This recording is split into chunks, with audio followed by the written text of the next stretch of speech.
साधना के अनुभव पंचम अध्याय पृष्ठ संख्या 71 से पृष्ठ संख्या 72। वेदांत की उपासना। जिस प्रकार आकाश सर्वत्र व्याप्त रहता है, जल और पृथ्वी में भी उसकी व्यापकता का पता चलता है, उसी प्रकार आत्मा या ब्रह्म प्रत्येक पदार्थ में समाया हुआ है। संसार में कोई स्थान, कोई परमाणु ऐसा नहीं है जहाँ वह न हो। उसे सर्वोपरि आत्मा ने इच्छा की एकोम अहम बहुश्यामी, अर्थात मैं एक से अधिक हूँ। उसी समय एक कल्पना की धार उसके अंदर से निकली। स्वप्नत्व अनेकों पदार्थों की रचना कर डाली। उनको नाम रूप भी जुदा जुदा दे दिए।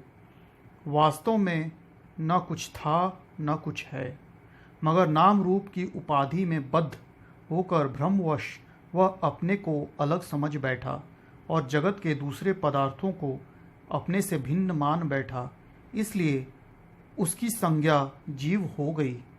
बुद्धि के भ्रम को दूर कर देना और हर वस्तु में, हर कण में उसी भगवत स्वरूप का दर्शन करना वेदांत की उपासना है।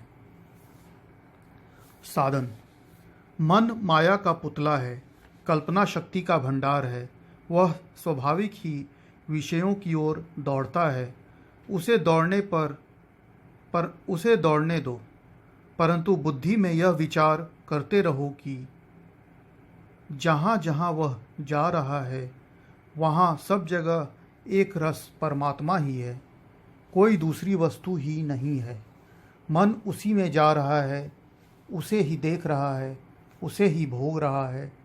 सर्वत्र आत्मा ही आत्मा है। इस साधन में मन से कोई सरोकार नहीं रहता, सिर्फ बुद्धि को एक विचार पर रोकते हैं। जिस प्रकार बुद्धि के रुकने पर मन अपने आप बंध के रह जाता है, आगे जैसा ख्याल वैसा हाल के अनुसार आत्मदृष्टि मिल जाने पर आत्म प्रत्यक्ष अनुभव होने लगता है। बुद्धि को निश्चय हो जाता है।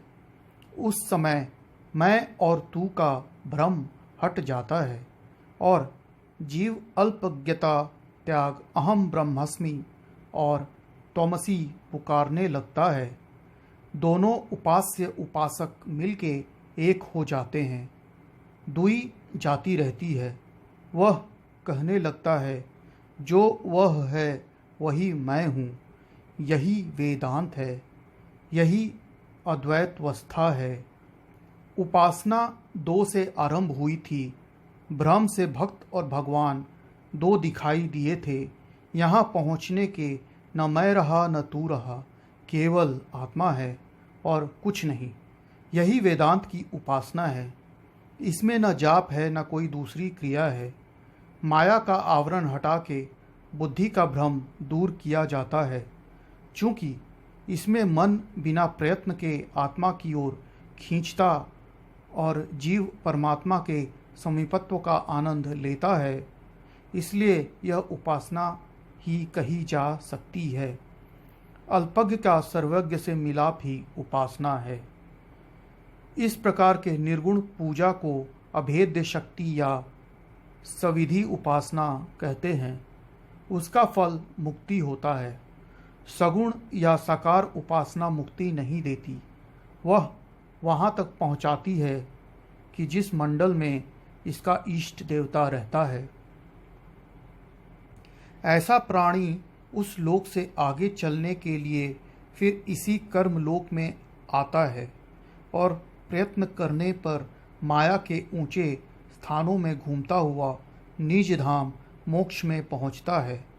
शास्त्र ऐसा भी कहते हैं कि जो साधक मनोमय कोश से ऊपर विज्ञानमय और आनंदमय में पहुंच जाते हैं, उन्हें फिर वहां नहीं आना पड़ता।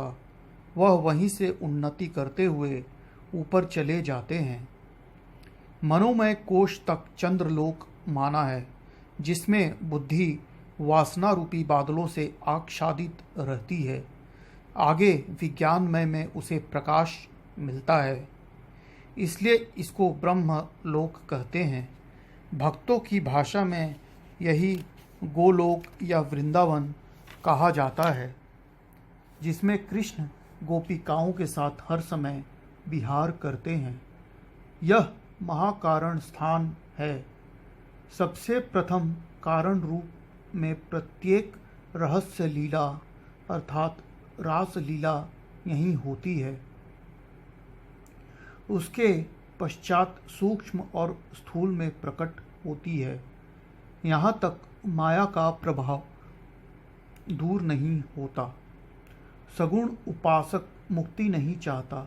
वह ब्रह्म में अपने को लय नहीं करना चाहता, बल्कि अलग रह के आनंदमयी कृष्ण की दिव्य लीलाओं का आनंद लेना चाहता है। अद्वैतवादी कहते हैं कि वह यहाँ पहुँच के भी बंधुआ ही रहा। माया का लपेटा कहाँ छूटा, वासना का अंत कहाँ हुआ, आनंद की इच्छा सताती ही रही। मिलन के वियोग भी अवश्य होता है, इसलिए हर्ष, शोक, आनंद और अशांति रूपी द्वंद्वों की बेड़ियां उसे जकड़े ही रहती हैं। इसे भी काट फेंको और सायुज्य मुक्ति की अवस्था प्राप्त कर प्रिया और प्रियतम मिलके एक हो जाओ।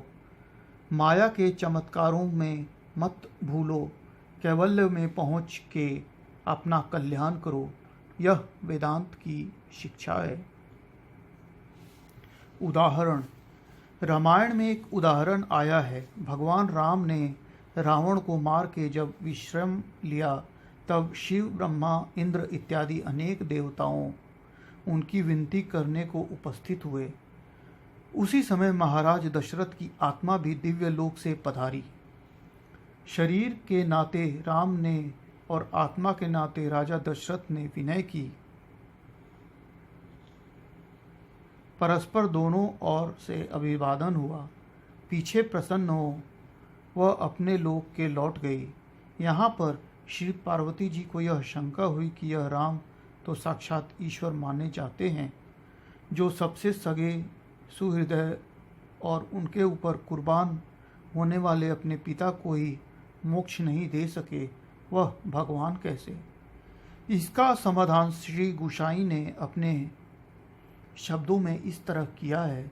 उत्तर शिव जी की ओर से आया है।